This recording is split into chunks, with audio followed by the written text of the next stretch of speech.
Agora, o mais importante é ouvir a palavra, que ela traz a fé ao seu coração, e sem fé é impossível agradar a Deus.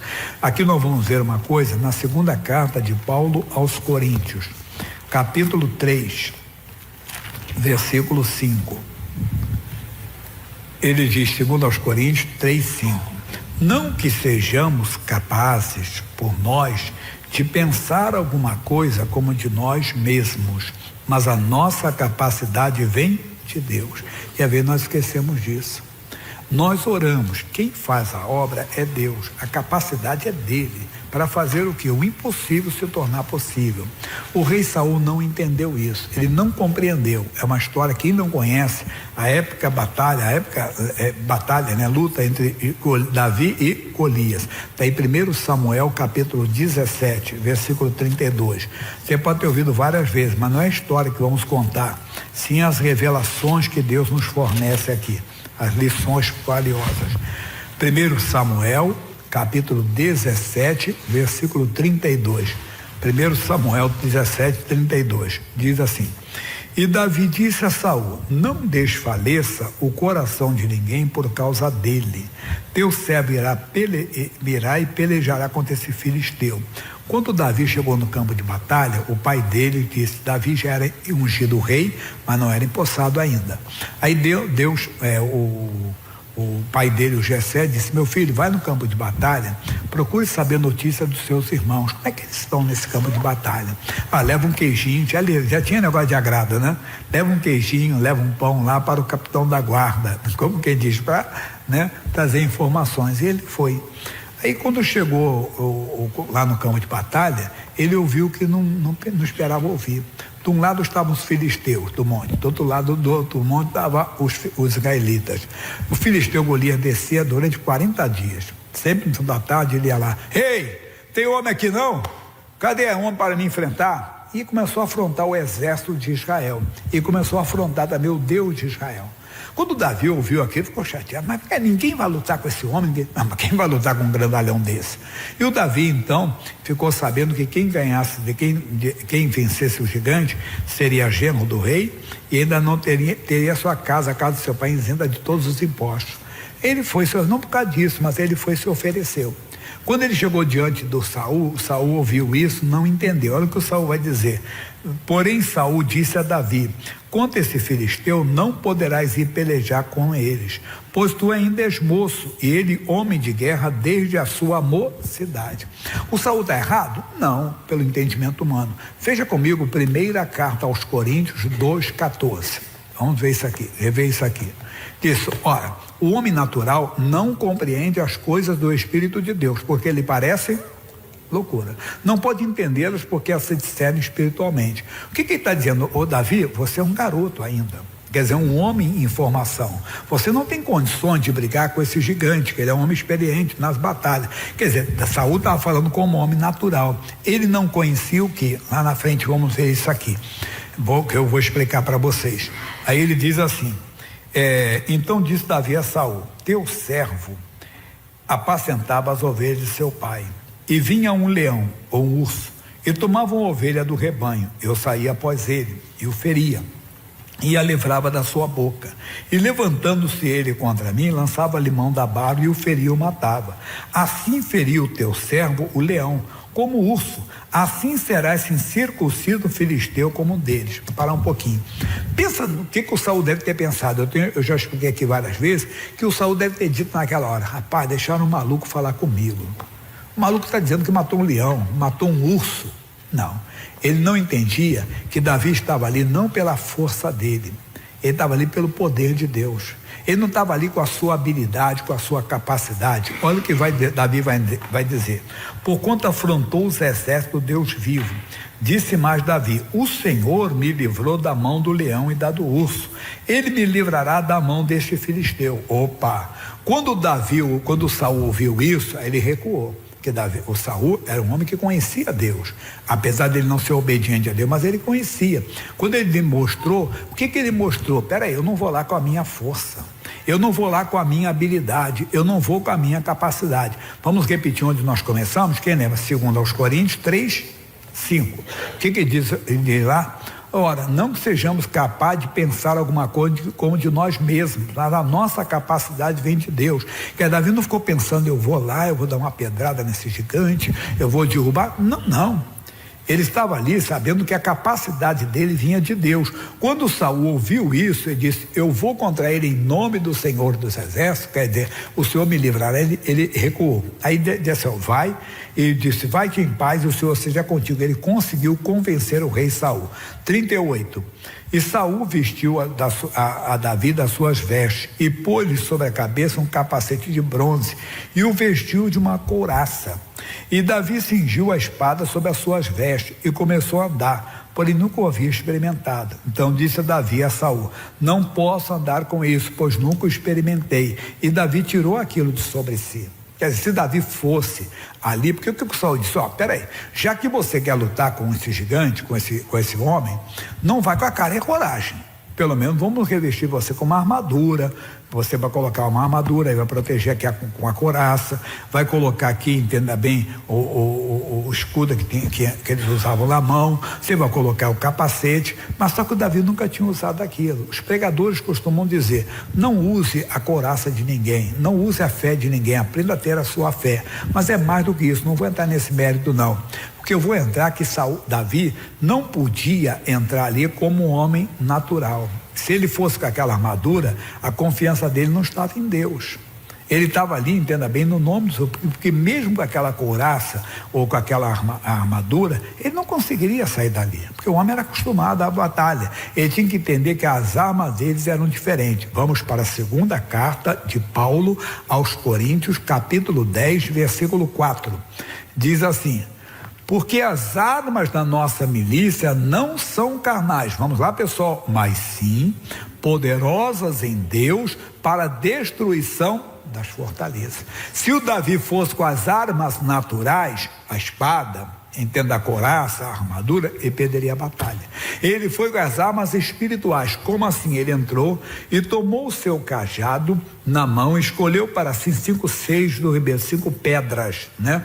E pô-los no alforje de pastor, na bolsa, né? Na sacola, que trazia, saber, no surrão, e lançou mão da sua funda e foi chegando ao filisteu. O filisteu também veio, esse vinha chegando a Davi, e o que lhe levava o escudo ia adiante dele. E olhando o filisteu e vendo a Davi, o desprezou, porquanto era jovem, ruivo e de gentil aspecto. Disse, pois, o filisteu a Davi, sou eu algum cão, para tu vires a mim com paus? E o filisteu amaldiçoou a Davi pelos seus deuses. Nessa hora, ele assinou a derrota dele. Por quê? Porque ele levou a batalha para o campo espiritual. Tem gente que tem medo. Não, olha, eu sou feiticeiro, vou levar seu nome para o terreiro. Sim, agora que eu ganhei mesmo. Agora que eu ganhei mesmo. Por quê, pastor Jaime? Davi é descendente de Abraão. Veja comigo o que diz o seu Deus a Abraão. Lá em Gênesis capítulo 12, versículo 3. Ele diz assim, e abençoaria os que te abençoarem, e amaldiçoaria os que te amaldiçoaria, em ti serão benditas todas as famílias da terra. Mas é para os descendentes de Abraão. Tá bom, vamos lá para frente em Gálatas, no capítulo 3, versículo 14. Olha o que diz, para que a bênção de quem? De Abraão chegasse aos gentios, que são gentios, pessoas fora de Israel, né? Por Jesus Cristo, e para que pela fé nós recebamos a promessa do Espírito. Deu para entender? Então, naquela hora ali que ele falou, amaldiçoou, ele ficou amaldiçoado. A mesma coisa quando alguém diz, vou levar para o seu terreiro, vou te entregar para o seu não sei o que, o seu 7 capas, 7 o raio que parta, o que for, entenda bem. Tem cristão que teme, não, nessa hora você venceu. Se você é cristão, porque naquela hora a pessoa perdeu completamente, porque ela perdeu a qualquer cobertura de Deus. Mas vamos ficar aqui na mensagem agora. Aí ele vai dizer mais para nós aí. E disse, pois, o filisteu a Davi, sou algum cão para tu vires a mim, amaldiçoou pelo seu Deus. Disse mais o filisteu a Davi, vem a mim, darei a tua carne às aves do céu e às bestas do campo. Davi, porém, disse ao filisteu, tu vens a mim com espada e com lança e com escudo, porém eu vou a ti em o nome do Senhor dos Exércitos, o Deus dos exércitos de Israel, a quem tens afrontado. Opa! Ele mostrou que as suas armas eram espirituais. Ele não estava se garantindo na sua força, na sua habilidade, na sua capacidade. Não, Davi entendia que a força dele estava no nome do Senhor. E a sua? Irmão, nós temos que aprender mais sobre o nome de Jesus. Kenneth Hagin escreveu um livro chamado O Nome de Jesus. A salvação está nesse nome, a cura está nesse nome. Veja comigo, Atos dos Apóstolos, capítulo 3, versículo 16. Esse homem era paralítico, coxo desde o ventre da sua mãe. Ele ficou curado. Na oração do Pedro determinou, dizendo: eu não tenho prata nem ouro, mas o que eu tenho eu te dou, em nome de Jesus Cristo Nazareno, levanta-te e anda. O negócio foi sério. E o homem ficou de pé e andou, todo mundo ficou, não sabia o que fazer. Aqui o Pedro aproveitou e disse: pela fé no seu nome, fez o seu nome fortalecer os que vedes e conhecer. Vocês conhecem, vocês sabem que todo dia, é verdade, não podemos, até os religiosos no capítulo 4 falam sobre isso, não podemos negar que um grande sinal foi feito, né? Porque todos sabiam que era aquele homem, era um homem que todos os dias estava à porta formosa do templo para pedir esmola aos que entravam. Todos os dias ele era colocado ali, todos os dias estava naquela situação, e todo mundo sabia como ele era. Agora o homem está ali curado. Que conheceis, e a fé que é por esse, deu a este, na presença de todos vós, essa perfeita saúde. Então o nome de Jesus nos fortalece, entende? Seu corpo está fraco, pastor Jaime, eu já pedi as minhas forças, o nome de Jesus te fortalece. Ele está numa luta no casamento muito grande, mas o nome de Jesus faz mais. A Bíblia diz claramente que o que você determinar nesse nome. Vamos para João 14:13. Ele diz: e tudo quanto pedirtes em meu nome, eu o farei, para que o Pai seja glorificado no Filho. Eu costumo dizer assim, para você entender bem o versículo 13, você tem que ler o 12. O 12 diz: na verdade vos digo que aquele que crê em mim fará as obras que eu faço, e as fará mal do que as que eu vou para o meu Pai. Ou seja, nós temos que fazer o que Jesus fazia. Aí ele fala: e tudo quanto pedirte. Jesus nunca pediu ao Pai para curar um doente, nunca Jesus pediu ao Pai para expulsar um demônio. Ele fazia isso, nós fazemos em nome dele, que é o determinar, que é o agir. É você fazer o que Jesus fazia no nome dele.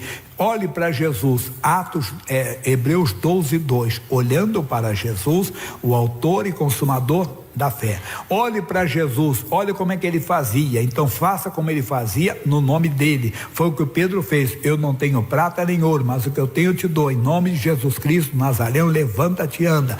Ele viu Jesus fazendo isso lá na Bíblia Sagrada, no livro de Mateus, capítulo 9, a Bíblia diz que ele fez dessa maneira, o Senhor Jesus. Ele disse: para que saiba que o Filho do Homem tem poder para perdoar os pecados, disse ao paralítico: levanta-te, anda. O que o Pedro fez? Fez o mesmo que Jesus em nome dele. É o que a igreja tem que fazer. Lembra daquele caso que eu falo sempre, a senhora pedia: Jesus, tira o demônio do meu filho. E eu falei: Jesus não expulsa demônios, é você que tem que expulsar em nome dele. Ela expulsou em nome de Jesus e o filho ficou liberto. Preste atenção nisso. Nós temos esse nome, mas pastor Jaime, o Davi usou o nome do Senhor dos Exércitos, é claro, porque nada de Jesus não tinha. Jesus, e se fez homem. Jesus quer dizer Salvador, é Yeshua, que quer dizer Jeová salva, né? É a mesma forma hebraica do nome Josué, por exemplo, Jeová salva. Então, só para você entender que Jesus é o próprio Deus, se fez homem e habitou entre nós. Então, quando ele falou em nome do Senhor dos Exércitos, ele falou em nome de Jeová Sabaote, que é o Senhor dos Exércitos. Quando nós falamos em nome de Jesus, é o mesmo nome, é o poderoso Senhor. Agora tem mais ainda, pessoal. Vamos para Filipenses, deixa eu ler aqui, que eu quero ler esse aqui que é muito forte. Capítulo 2, versículo 9. Carta de Paulo ao povo de Filipos, que são os filipenses. 2:9, ele diz: pelo que também Deus o exaltou soberanamente e lhe deu um nome que é sobre todo o nome. Aleluia, glória a Deus. Câncer, endocarcinoma, não sei mais o que, o nome de Jesus é mais forte. Qualquer que seja o mal, o demônio então nem se fala, pode ser o demônio das 7 encruzilhadas, em nome de Jesus vai embora, ele tem que sair. Por quê? Olha o que diz o 10, ele diz, versículo 10, para que ao nome de Jesus se dobre todo o joelho do que estão nos céus, na terra e embaixo da terra. Quer dizer, seja homem que for, aquele homem que dobrou os joelhos, tomou uma pedrada na cabeça, mas não foi uma pedrada, foi a força do nome do Senhor. Entenda, porque não é que Davi disse: rapaz, vocês viram como é que eu tenho uma mira tremenda? Viu a pedrada que eu dei? Não, foi em nome do Senhor dos Exércitos, foi exatamente isso. Ali aquela mira que Deus estava na direção. Se une esse nome. Se você ainda não tem esse nome, busque ter esse nome.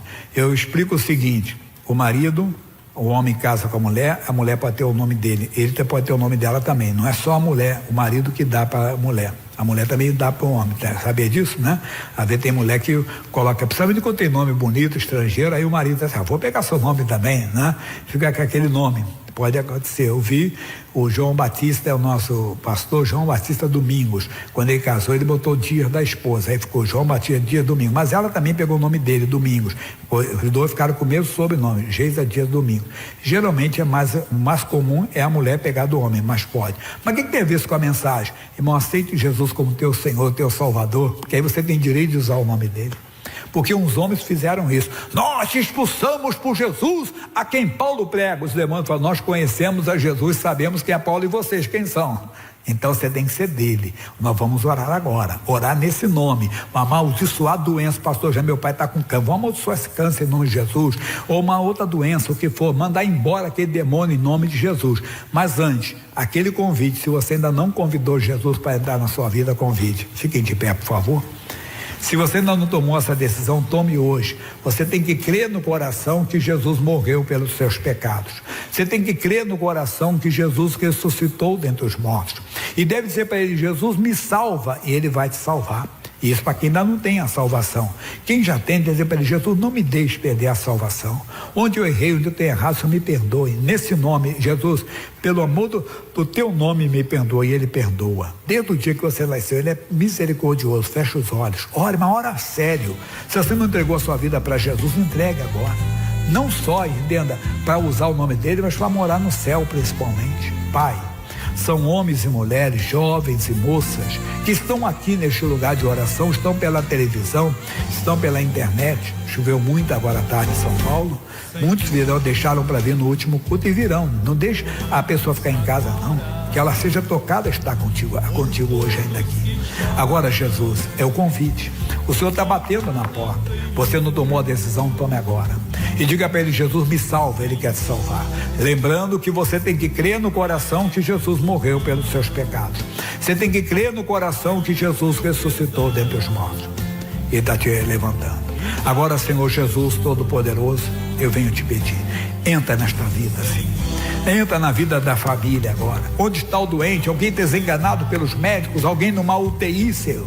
Alguém, Senhor, com uma doença terrível? Eu estou amaldiçoando essa doença. Seja um câncer que apareceu para roubar a paz da família. Esse câncer não vai prosperar. Ele é amaldiçoado agora em nome de Jesus. É um tumor que apareceu, é um caroço, Deus. E a família ficou preocupada com aquele caroço enorme no pescoço da criança. E ela está orando agora, Deus. Pessoa que está orando por uma pessoa com demência, com Alzheimer, Deus, orando por uma pessoa que está com esquizofrenia, que está com uma depressão tão forte que não sai do quarto. É um jovem que perdeu a alegria de viver. Entra, Pai. Entra onde está o alcoólatra, aquele que de dia e de noite está com a bebida, aquele que de dia e de noite está enchendo a cara, Deus, trazendo vergonha para si e para a família. Entra onde está aquele que se droga, Deus, aquele que está dependente químico, Deus. Entra na vida daquele que está na pornografia, na prostituição, um homem que está no adultério, uma mulher que está no adultério, uma pessoa que está enfeitiçada, uma pessoa que está imacumbada, uma pessoa que está presa por uma força infernal, por uma força diabólica. Entra agora, entra, Senhor, neste momento. Eu uno a minha fé com a fé deles, levanto a voz na autoridade, levanto a voz no poder que há no nome de Jesus Cristo. Eu digo: Satanás, solta essa família. É o demônio da frieza, é o demônio da rejeição, da incompatibilidade, da infidelidade, é o demônio que virou a cabeça do marido, é o demônio que virou a cabeça da esposa, colocou um homem no caminho daquela mulher, colocou uma mulher no caminho daquele homem. Eu quebro o teu poder, eu quebro o teu domínio, eu lhe dou uma ordem: você vai sair agora que eu estou mandando, você vai sair agora porque eu estou exigindo, porque eu estou determinando. Vai embora a força das trevas, vai embora a força do diabo que perturba essa casa, que perturba essa família. Demônio que entrou no casamento, vai saindo do filho, da filha, vai saindo do genro, da nora, vai saindo do pai, da mãe, do irmão, da irmã. Não pode ficar, não pode. O trabalho feito é desfeito agora, o trabalho feito é quebrado agora. Aquele trabalho de macumba, de feitiçaria, para colocar pai contra filho, irmão contra irmão, para fazer o lar ser um verdadeiro inferno, saia agora. Em o nome de Jesus, o demônio que se aloja nessa casa, que se aloja nessa família, você que entrou na família dele dizendo que vai destruir com a vida dele, que vai acabar com a vida dela, ela que não consegue dormir à noite por conta de preocupações com a família, de preocupações com a casa. Aonde você estiver agindo na família, aonde você estiver agindo no lar dele, na casa dela, na família dela, em nome de Jesus, nós estamos usando o poder e a autoridade do nome de Jesus. Aonde você estiver escondido na família dele, na família dessa moça, pode pegar todo o seu mal, pode pegar tudo que é seu, em nome de Jesus. A autoridade desse nome. Ô demônio, você que tem uma pessoa na cachaça de dia e de noite, é uma pessoa que não larga a pinga, é a pessoa que não larga as drogas, é a pessoa que está na vida promíscua, na devida devassa, é o rapaz que está numa perturbação. Sai o demônio do desemprego, das dívidas, da amarração financeira, e você, espírito da morte, sai da pessoa que está com câncer. Eu amaldiçoo aquele câncer, eu amaldiçoo aquela inflamação nas veias, nas artérias, que a pessoa está no caminho de um infarto. Eu digo: força das trevas, sai agora. Demônio que perturba essa família, que ela à noite vê coisas, ela vê vultos, ela escuta vozes, ela escuta alguém chamar pelo nome dela e não tem ninguém. Sai, vai embora, em nome de Jesus. Levante suas mãos. A Bíblia diz: o que você ligar na terra está ligado no céu, o que você desligar na terra está desligado no céu. Não temas, o Senhor está contigo. Não te assombres, Ele é o teu Deus. Está escrito: crê no Senhor Jesus Cristo e serás salvo tu e a tua casa.